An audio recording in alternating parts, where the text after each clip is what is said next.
This is Wandering Universe.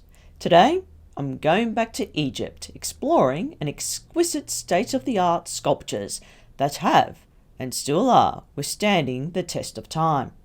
Quite frankly, I've never seen anything that even comes close to it. These sedentary beings have captured the hearts and minds of explorers, archaeologists, historians, and amateur sleuths, getting out their notebooks and magnifying glasses, getting up and close and personal for a diagnostic adventure. So, let's go exploring.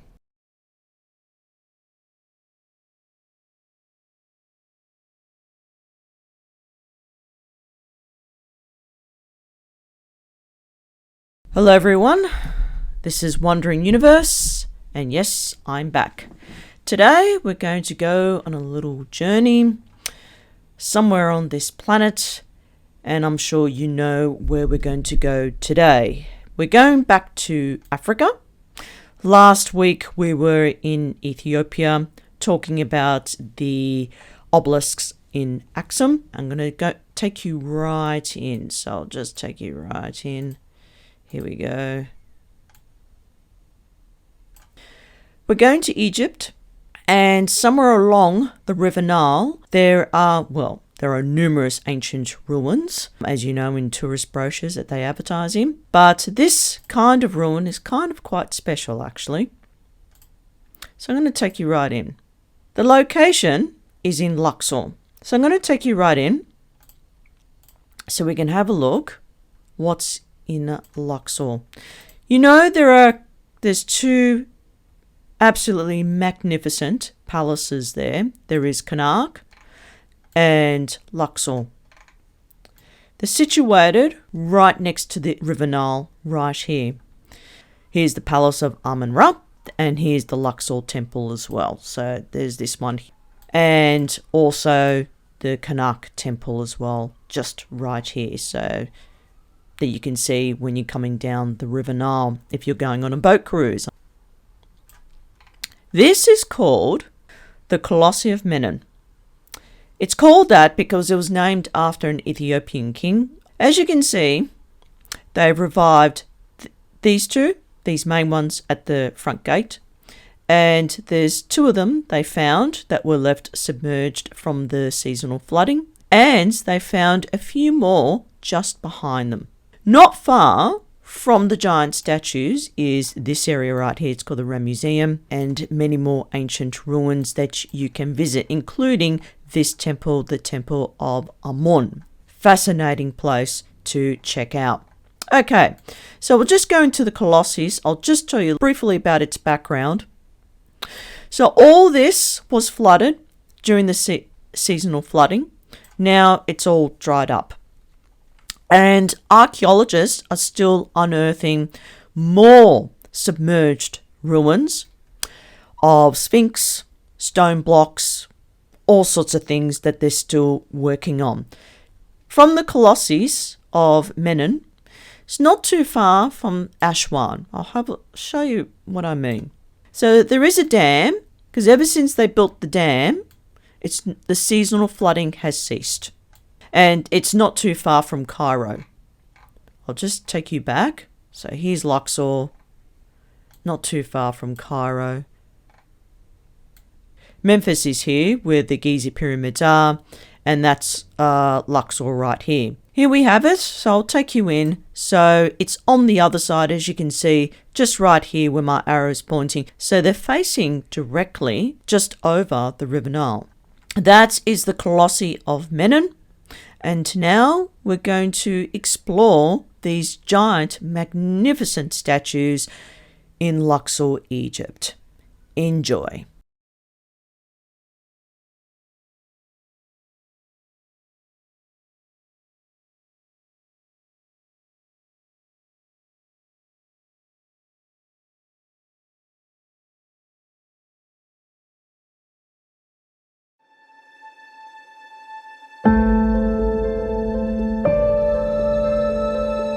As the sun rises to welcome a new day to a desolate landscape of beautiful nothingness, Buried underneath it are the remains of an ancient civilization lost to history. A civilization that commenced the dawn of sound money, bringing harmony to a balanced society of bountiful yet steady prosperity. In the presence of this dry and dusty landscape are these colossal giant statues, spellbinding the warmth of the morning sun. Their silent presence exudes a sensation of an enchanting mystery concealing their true identities. Seated side by side, like two brothers banded together, guarding the most precious real estate on earth. They are the silent sedentary beings of a forgotten time. They are called the Colossi of Memnon. Not they are so, but they were named after an Ethiopian king, Memnon, a self-titled skilled warrior king who allied with the Trojans to plunder the Greeks. Worshipped by the Greeks as their national hero who fell the city of Troy, his death came at an untimely end, done by none other than Achilles. But modern history books are highly doubtful these giant statues were fabricated in the image of Memnon. Instead, archaeologists believe they represent Amenhotep III, who obsessively idolized himself as Osiris. Standing beside each leg are the female figures who, according to archaeologists, served of great importance to the king. Amenhotep's mother and his wife, both displayed like trophy wives on a mantle. Nothing could make him so proud. But over time, these giant statues bored the public eye, fading into obscurity, neglected and forgotten for centuries until archaeologists came across them during a seasonal flooding. But this wasn't the only discovery they've made. Over the next 100 years, they've unearthed thousands of discarded stone blocks scattered across the area. Fortunately, through goodwill, a team of dedicated archaeologists brought these statues back to life and turned them into a major star attraction of the modern era.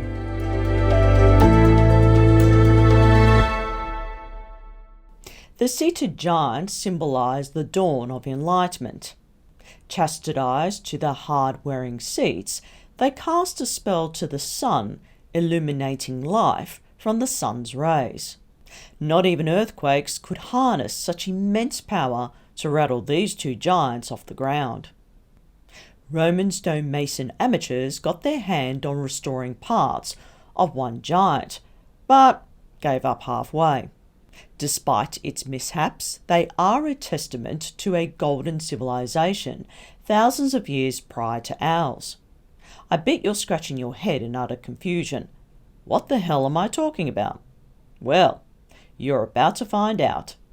Let's go back and uncover what has been shrouded in mystery for over a millennia. The sedentary giants are located in the west of Luxor in Egypt, in proximity to the Museum, Karnak, and Luxor ancient ruins. They face east towards the Nile River, like two brothers sharing a kingship, a bonding oath to watch over the land for eternity. From afar, their stationary position appears solid and upright, unmoved by the forces of nature. But as you approach them, their defiant glances make them resilient, yet composed, like minding a movie star's mansion. Measured at a height of 60 feet and weighing at 720 tons, their hard stone bodies are made from solid red quartzite. This stone was transported from a quarry near Cairo, around 720 kilometers away. Each were loaded onto a wooden barge, navigating through the toughest river obstacles, reaching the construction site. Beneath them, there is a 200-ton stone base supporting their upright position. Both were sculptured in one solid single block, using hammers, chisels, sanders, and a set square. At the time, the only available technology to hoist and precisely level them were wooden cranes, ropes, and pulleys to elevate them. Their broken, fragmented hard bodies display striking yet unique features. Their physiology is almost identical, yet their facial features are not. Many modern history books have established them as King Amenhotep III from 1386 to 1353 BC. Yet the notion the king himself could afford such a fantastic artwork leaves room for skepticism. The outline detail in circumference to their broken faces is impressive. Parts of their bodies, such as their legs and partial arms, show a smooth, rounded finish, almost lifelike.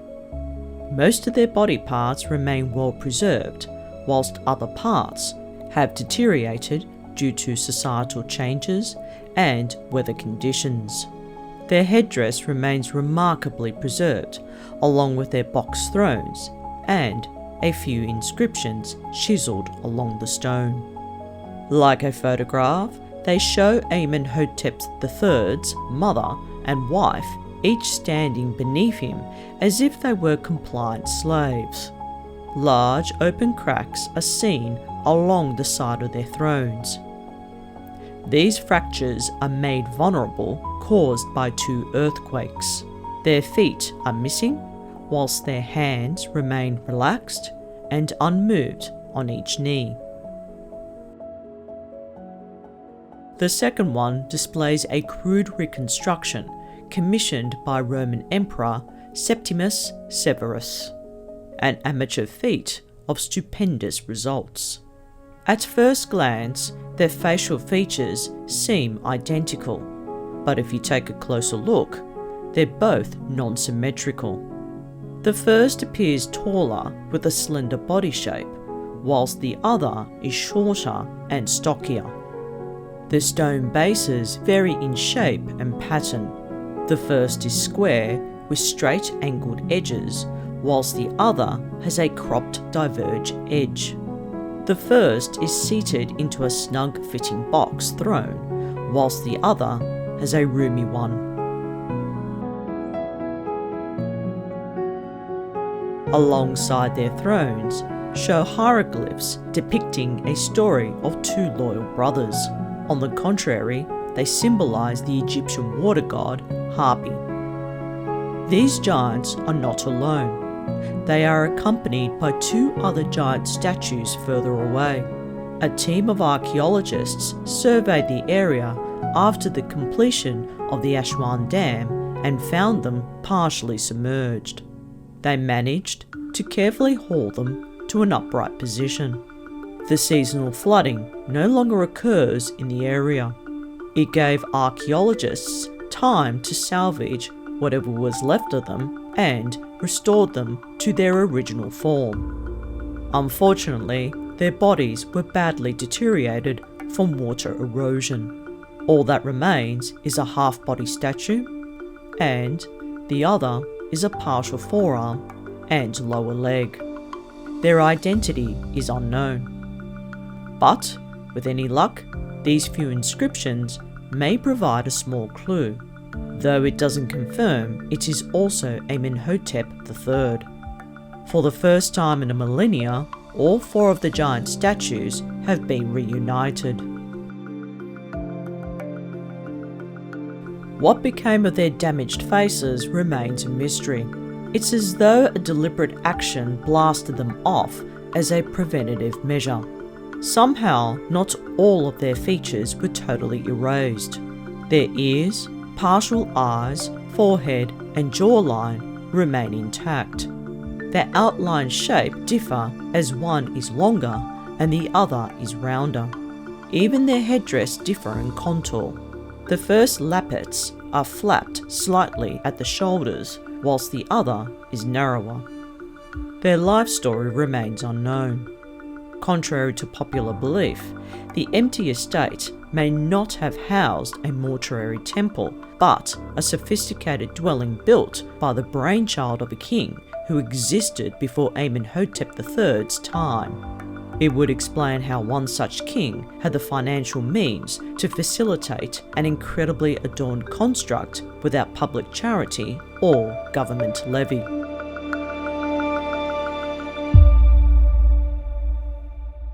What tickles my fancy is that they represented a civilization of immense wealth and power of unimaginable proportions.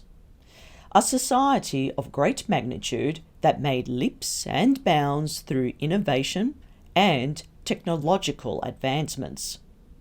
If these giant handsome fellows could speak, it was a civilization that didn't hold back on its own monetary system, that enabled them to go beyond their limits.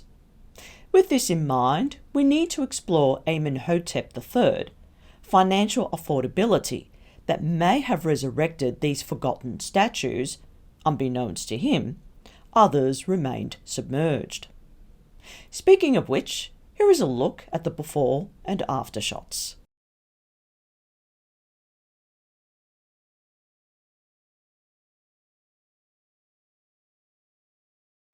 Is another picture, but notice they're also a little bit tilty because foundations have been slowly undermined. Reason for that is because now it doesn't happen because of High Aswan Dam, but the flood used to reach and go right back up until the cliff edge there. Also worth noting, so in the background of this old photo, you can see some of the restoration work that's been done. Now we get an idea of the flood, and there you get a better picture. So very important in ancient times, all transport was done by the river, and during the flood season you could really get stuff way in very nicely. Clearly, this sparked great interest amongst the archaeology circle the moment the Aswan Dam was completed.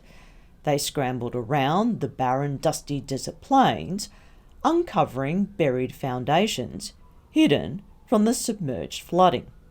The dried-up landscape revealed a lot more than just building foundations. It was an archaeologist's dream come true, excavating for hidden clues, standing on the very mortuary temple Amenhotep III built. But that's not all. They also uncovered hundreds of discarded large stone blocks carelessly dumped right behind the Ramesseum. It was that moment they realized the mortuary temple was a lot bigger than they surveyed. Today, archaeologists are coordinating efforts to reconstruct the mortuary building provided there is sufficient allocated funding invested in the project. Amenhotep III was known to be the king that wanted to build the biggest and the mightiest buildings in all of ancient Egypt, and he did.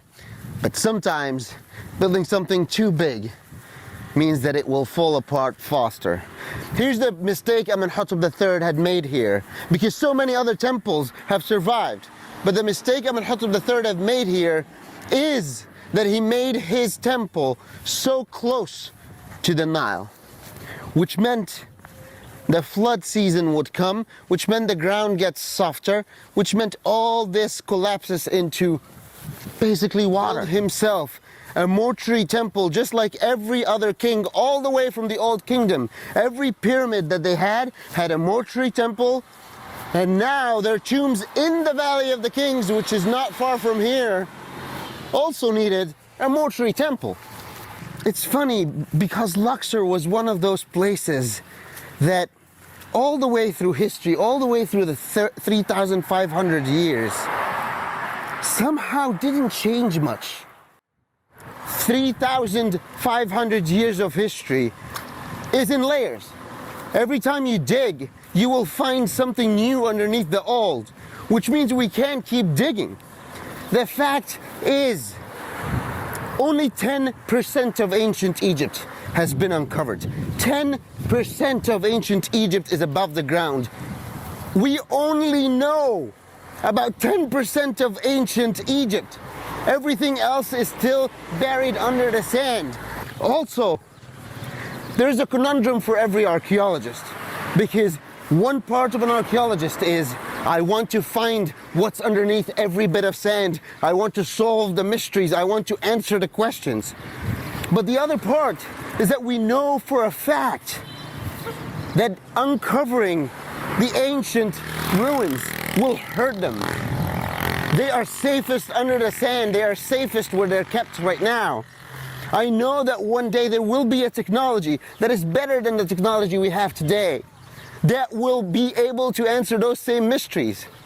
And we have to stay less selfish and let the time help us excavate properly and not hurt any of our past, just for our passion to answer mysteries. Oh my God, look at this. This is just absolutely glorious. This is the first pylon, the wall of King Ramesses II, and it's fallen apart. They haven't put it together yet, but you could see the ancient Egyptian hieroglyphs still on it. All the hieroglyphs, you could see the name. Ramesses II name is right here. Uzur Ma'at Ra. That is Ramesses II's name. And we're literally climbing that ancient wall 3,500 years ago.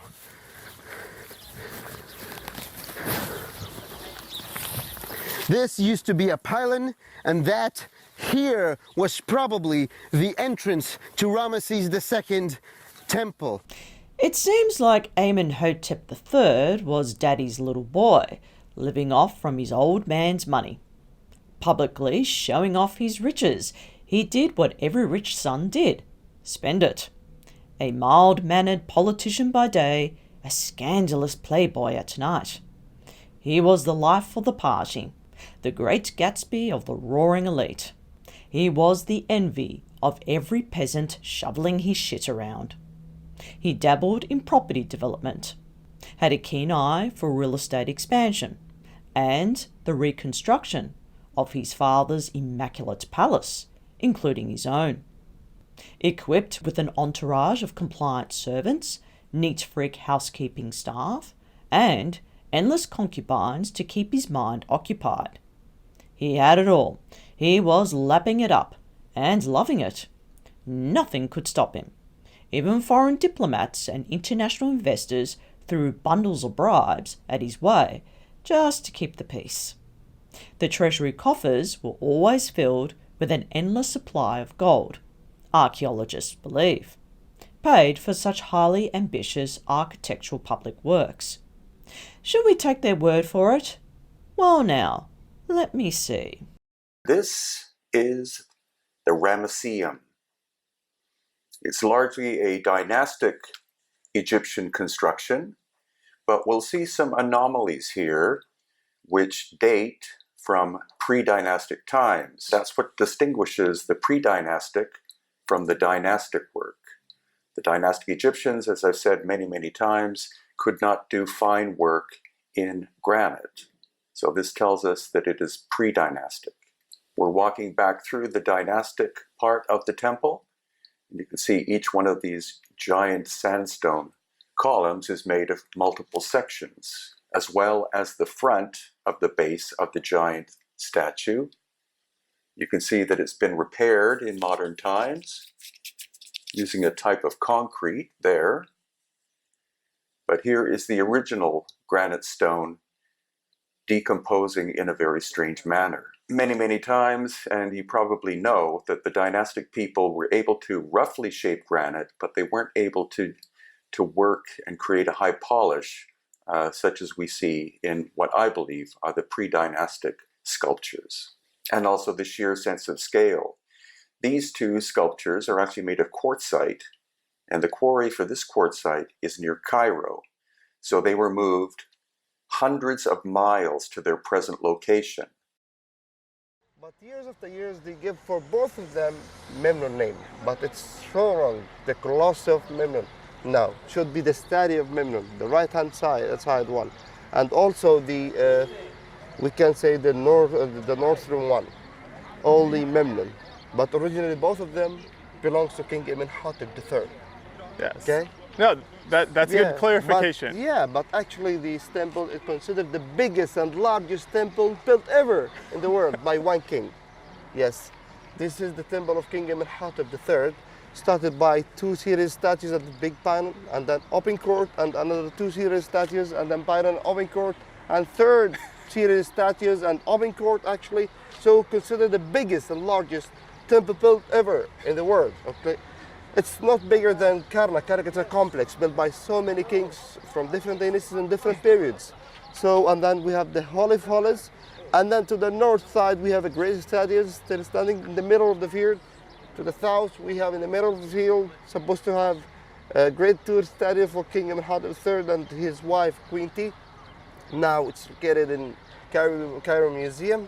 So, this material boy living his material world conjured up an idea out of thin air to haul and transport these 1,000-ton granite blocks from the 700-kilometre quarry, all paid for with what?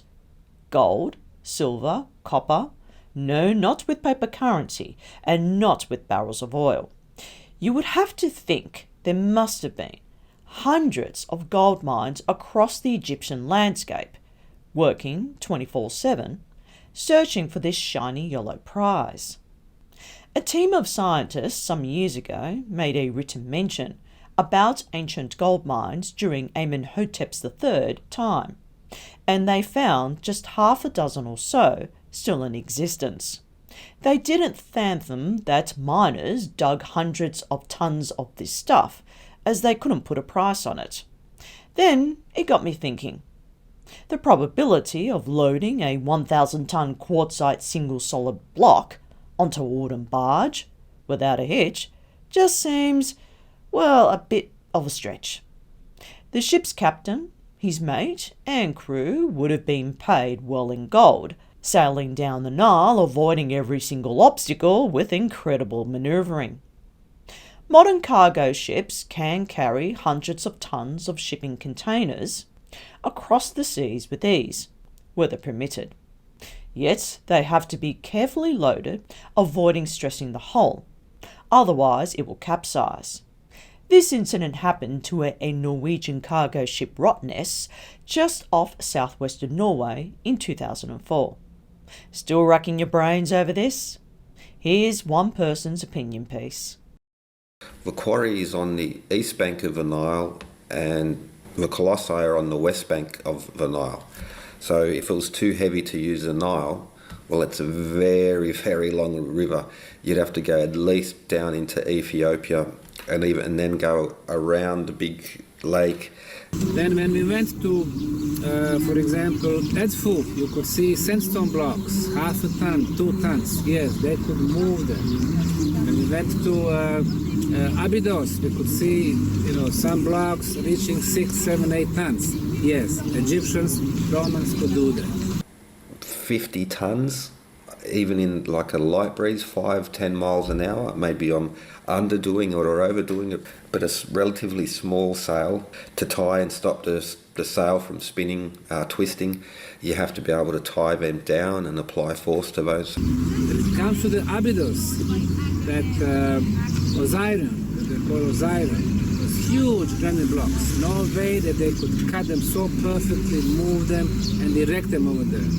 When it comes to Colossi of Memnon, no way that Egyptians, from their most recent times, they could do that. Into the highlands and then come down the other side of the river, which you would then have to cross all sorts of tributaries and other obstacles. So this suggestion that it was moved overland without using the Nile is just absolutely farcical.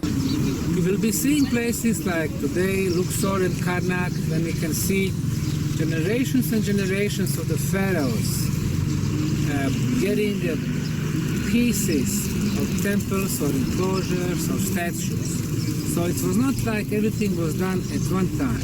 It was time after time that they were adding to those complexes.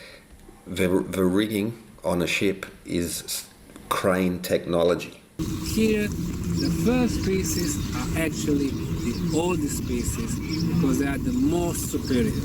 To rig and to sail a ship, even the ancients knew this and they wrote about this as well, all crane technology leverage compound pulley systems come from sailing ships, and even with the rather simple drawings of the Egyptian sailboats, cannot make a ship like this and have enough people on board to just pull by brute force. This one is still here. It was made in one piece, not 20 pieces put together.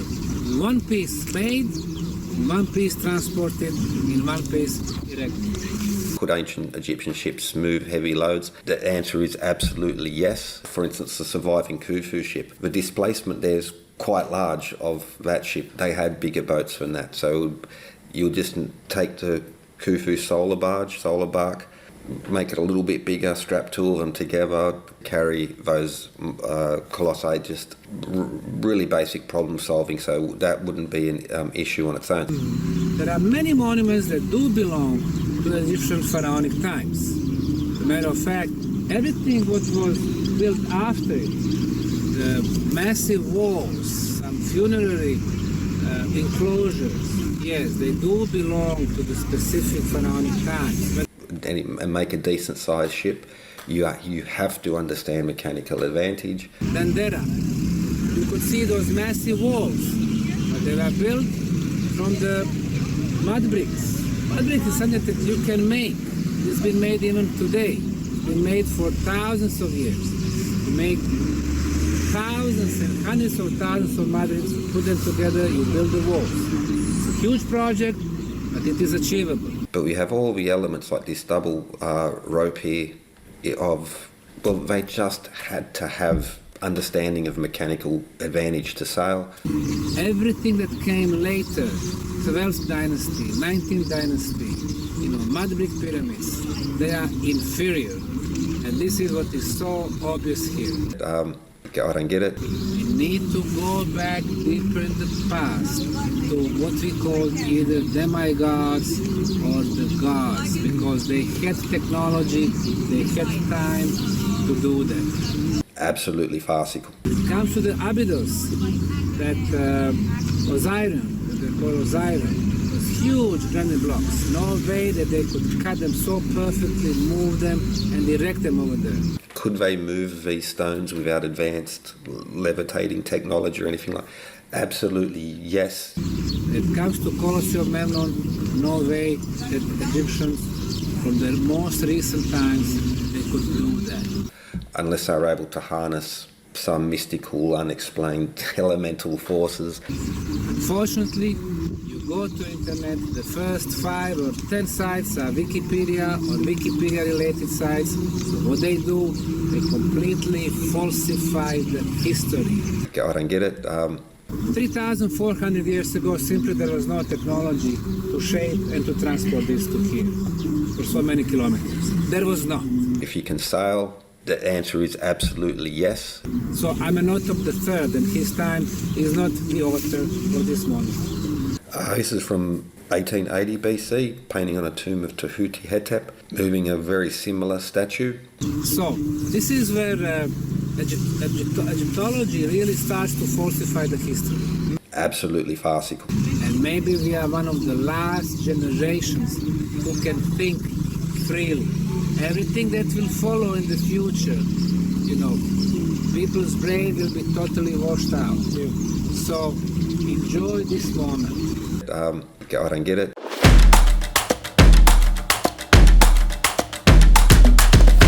The ancient Egyptian empire boom time was about to come to an end. Unforeseen circumstances led them into warfare against a new contender, the Roman Empire. The game of world domination began a new civilization on the hunt for new resources. Emperor Septimus Severus was a showman who had a trick up his sleeve to manipulate public opinion. Whilst trekking along the dusty roads of Egypt, he came across these ginormous statues that whetted his appetite for power. So he came up with a plan. He commissioned the best of the best stonemasons to reconstruct these badly damaged, lonesome statues. His historian Strabos knew reviving these giants would be an incredibly painstaking task, and there was no way he could argue against his emperor's short-sighted decision. The result turned out to be less than expected. The stonemasons were not highly skilled art restorers. They just made it up as they went along. Sadly, these giants were left to rot for the next 3,000 years until a team of dedicated archaeologists revived them with utmost care. Yet, there is one outstanding question that has been left unanswered. How were the stoneworkers paid, and in what currency?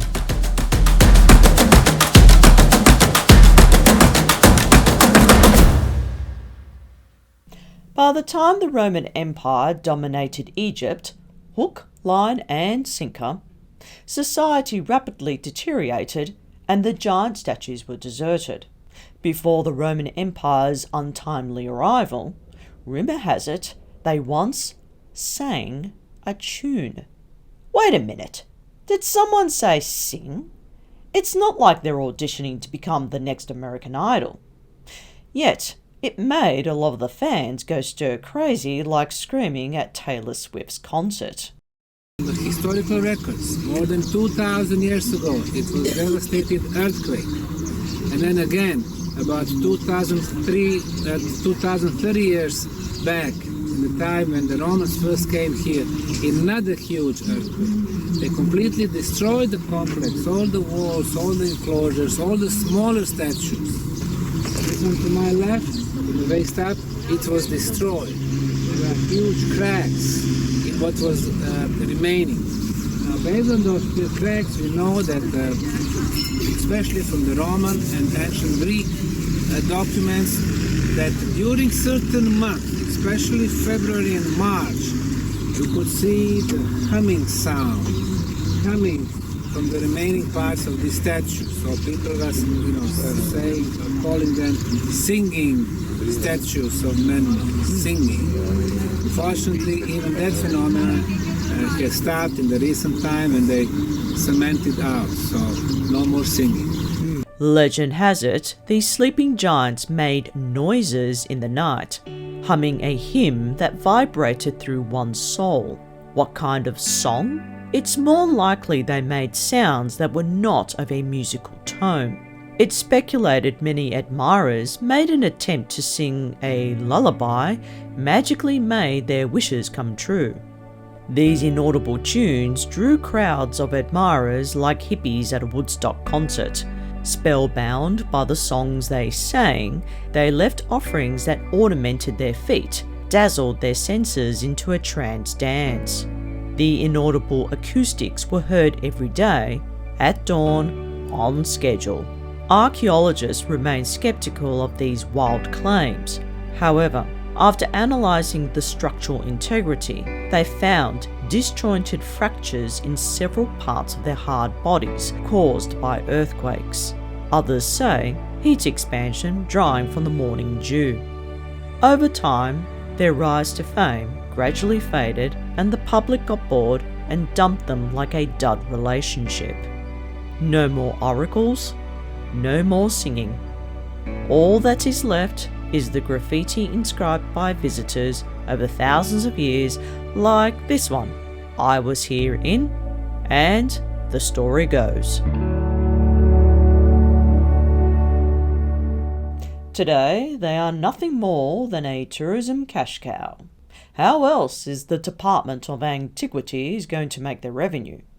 Aside from that, there is something that whetted my curiosity. Scar tissue. Not in a literal sense, but more or less cracked seams and holes noticeable on their hard bodies. What caused them? One wonder sleuth swept the area looking for clues. According to Brian Forrester, on one of his many visits to the ancient land, he came across burnt marks on several limestone and granite blocks. Determined to investigate further, he came across several of these rigid stone blocks, hypothesizing the coarse surface was scorched by an unidentified object that is not from this world.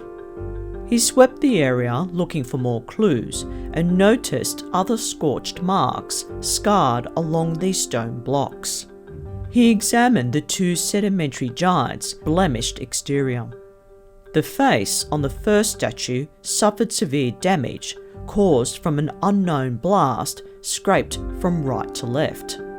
He concluded these markings are a significant clue that brought the end days of a prosperous civilization, possibly caused by warfare between combating enemies, or enraged humans torched them with flamethrowers whilst toppling them over with tremendous force. But, according to Brian, the main culprit wasn't necessarily our ancestors, but by the disgruntled ancient beings. And what we see here is strange deterioration of other blocks of granite. It appears as if the stone has been hit by very intense flashes of heat, and we believe that this happened approximately 12,000 years ago, solar plasma outbursts from the sun, as chronicled in my book, Aftershock. Now, this is what is left of the giant statue, and again, what we're going to see is the stone is heavily cracked and is sloughing off. Granite does not normally break down in this manner, and all of this supposed or proposed heat damage is on the back of the statue and not on the front of the statue or the sides. And that tells us that this giant seated figure was originally looking towards the Valley of the Queens area and was struck from the back. There you see some more large statues, but those are from the dynastic period, carved out of either sandstone or limestone. And here again, a strange heated area on a very large granite or diorite statue, or at least what's left of it. Looking at this diorite stone, which again appears to have been hit by intense heat. You can see the cracking, you can see the discoloration, and you can see that pieces have basically, they look like they've been literally blown off the surface. And here again, another diorite or granite section of a gate or wall that looks like it has been blown to pieces by intense heat. And now we're looking at what's left of, again, a pre-dynastic work that is decomposing and falling apart in a very, very strange way, and again, likely the result of an intense burst of high heat in the very distant past, as well as the front of the base of the giant statue. You can see that it's been repaired in modern times using a type of concrete there. But here is the original granite stone, and what we're going to see is that this giant statue once again shows very strange heat damage, mainly on the front surface, not so much on the sides, and very little on the back. So it would appear that there was a massive burst of solar plasma that struck the statue, that they are excavating from underneath the surface of the earth. They all show signs of catastrophic heat damage. Now, once again, you can see clearly that the front of this statue as well has been heavily damaged, again, most likely by an ejection of solar plasma. There is not as much damage on the sides, very little on the back, and you can see the very rough reconstruction work, again, likely done during the late dynastic or early Roman times. And in fact, this sculpture is so heavily damaged that it broke into several pieces.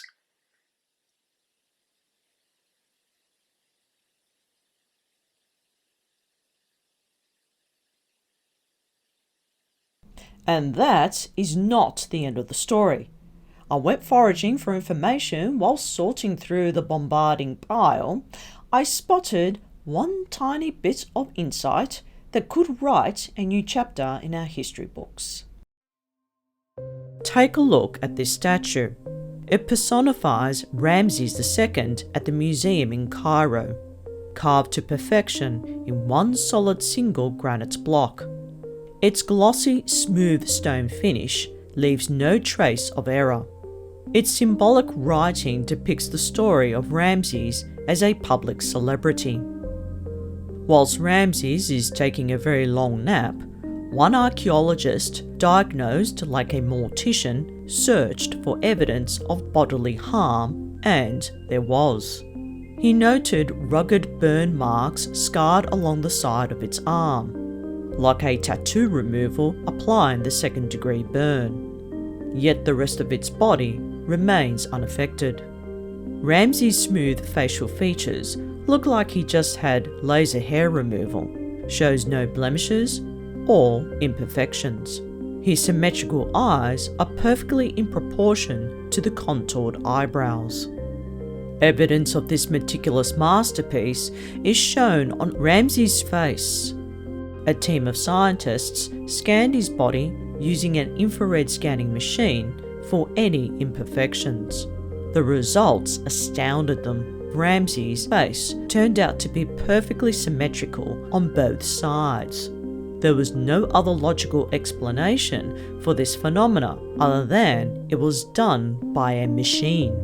They concluded even the most skilled artisan wouldn't even come close to perfecting this foolproof masterpiece by hand.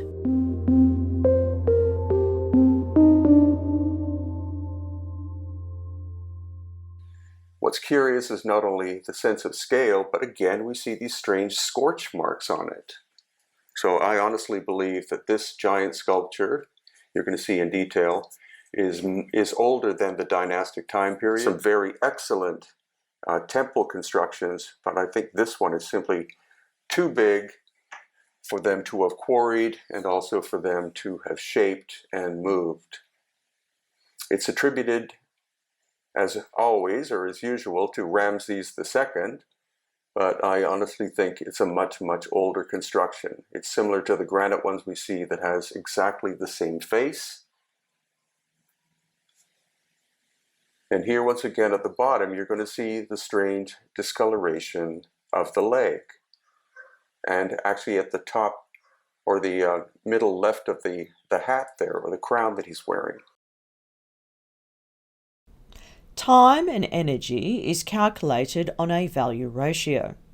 The giant silent fellows were not built for the aesthetics. They were created to symbolize greatness from hard-earned freedom. Yes, you heard me right. Freedom is a misunderstood word. Freedom isn't handed to you on a silver platter, nor fed to you on a silver spoon. Freedom is to be earned. These giants, including the sleeping one, represented a time of great economic achievement under a decentralized society, resulted from earned freedom. I'm tinkering with the notion that archaeologists are totally clueless how real economics work, let alone the art of negotiating a deal. Money wasn't invented in ancient Egypt. That's evolved 3,000 years later. So, how on earth did ancient Egypt greatly flourish economically, let alone survived?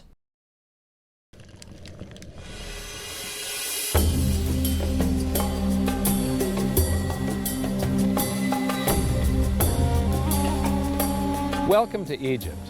This is where it all began. Roughly 5,000 years ago, the Egyptians started using gold and silver as their predominant form of currency. But it was not yet money. The pieces of gold and silver that they were using were odd sizes and weights, odd purities, so it still was not interchangeable, where each unit is the same as the next. This meant that nothing really had a price yet. You couldn't put a price of so many coins on something because they didn't have coins yet. Trade was still difficult. It was still a guessing game when it came to the exchange of values. One of the reasons that we are in the financial mess that we are today globally, they don't understand the difference between currency and money.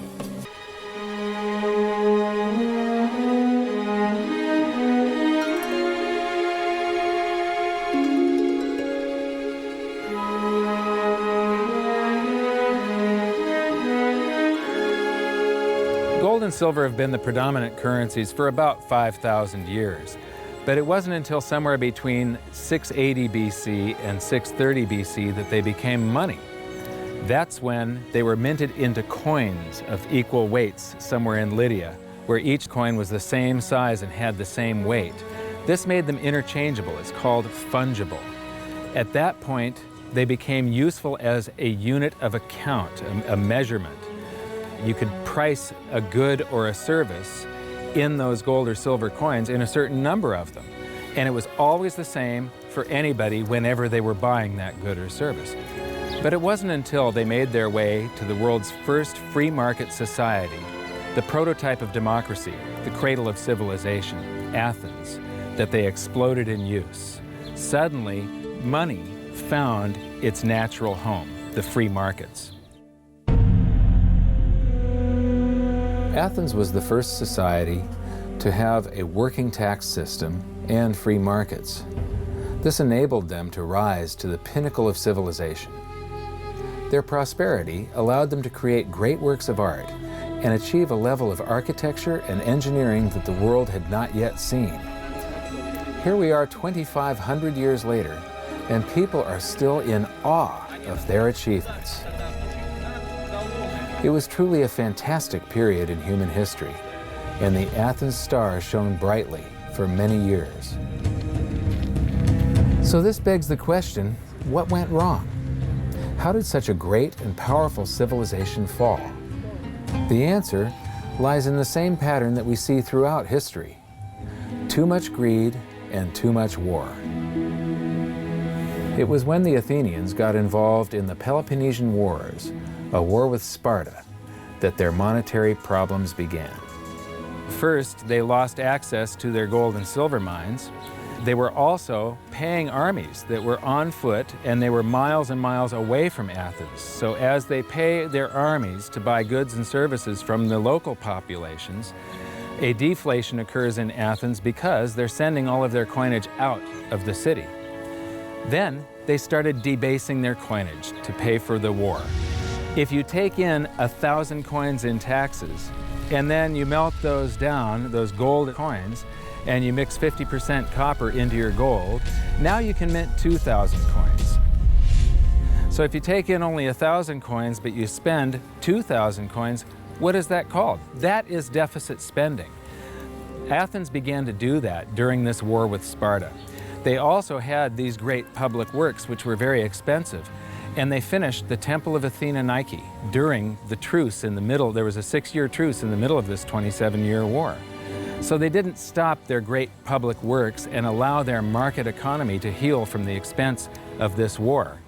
As they debased their coinage, people would take the new debased coins at face value at first, until there were a whole bunch of those. And there's something called Gresham's Law, where people tend to save to keep the thing that's rare, and they spend the thing that's common into circulation first. So all of the gold and silver coins started to disappear from circulation and become quite rare, and it was just these copper coins. Suddenly, it took a whole bunch of copper coins to buy a gold or silver coin, one of those old gold or silver coins. This is the first time that gold or silver ever had a price. Before that, everything was measured in a weight of gold and silver. So a large factor in Athens' downfall was the expense of war, the expansion of empire, the debasement of their currency, the eventual inflation that was caused. You know, they minted these coins until they became nothing but flecks of copper. This was actually the world's first hyperinflation. And what it did was it financially debilitated Athens to the point where in 404 BC they surrendered to Sparta. And eventually they became nothing but a satellite of Rome. The thing that amazes me is how history just keeps on repeating and repeating and repeating, and we never learn from all of our stupid mistakes. We just repeat the same stupid mistakes over and over and over again. Today, we are doing the same thing that the Athenians did that caused the loss of their great culture. We're doing the same currency debasement. We're doing the same deficit spending, and it's for the same reasons. It's for war, and it's for great public works. Get the picture? There is a lot of smoke and mirrors on ancient Egyptian history, and my job is to lift the fog. It's very hard for me to grasp the notion that ancient Egypt experienced an incredible golden age of economic prosperity that was beyond imaginable. Egypt today would be the world's richest economic powerhouse if it had a monetary system that held a store of value for long periods of time without a centralized psychopath corrupting gold's value. If only the golden dynasties of yesteryear learnt the art of monetary conservation, Egypt wouldn't have fallen. Instead, the ancient Egyptian royal elite were too blasé to be financially educated. But rather, they took the easy option: find ways to scam and cheat the people's wealth by hoarding and taking advantage on highly expensive enterprises such as building projects to keep the illusion of power going. Two things likely to happen: confiscation of gold or taxation at the highest rate. People would revolt, bringing on a massive economic collapse that put an end to their dynasty empire. In all, the golden age of ancient Egypt is just a pure westernized invention. The real economic power rose in Lydia in 630 BC. It only took one smart cookie to figure out how to put a price on a gold coin that entered the free market, a fungible commodity that naturally evolved into the world's first decentralized global monetary system.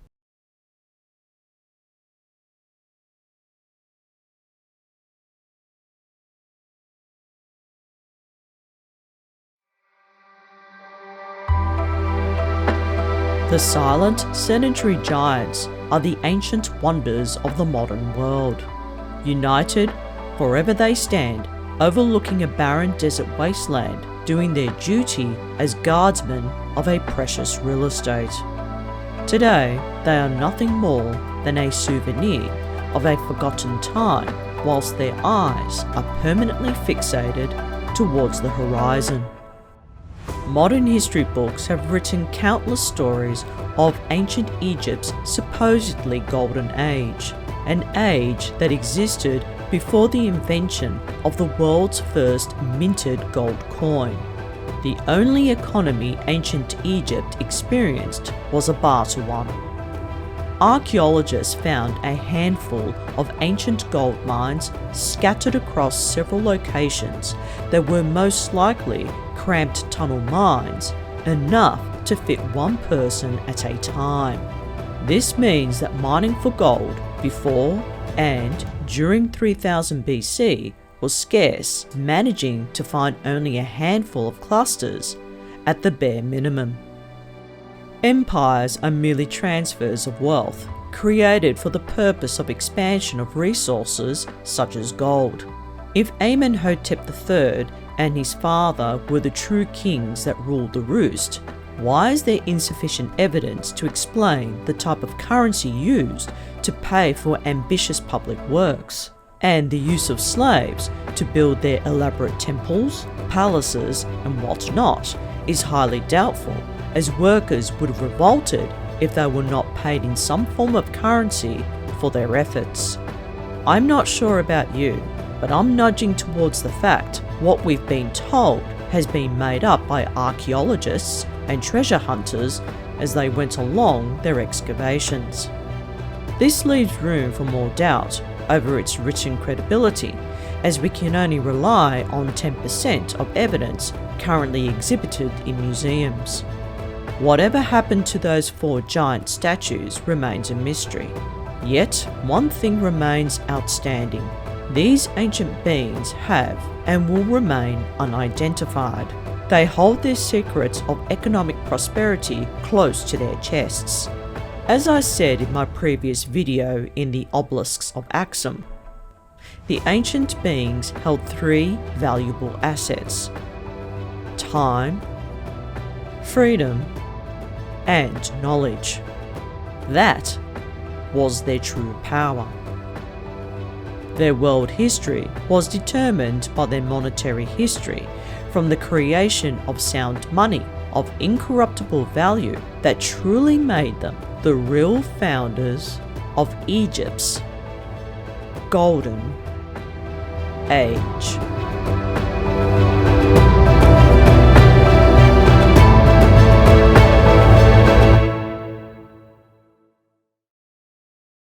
In the next video, I'll be spending more time exploring a cumbersome ancient artifact written in a language that spoke of a cutting-edge innovation that left archaeologists confused in translation.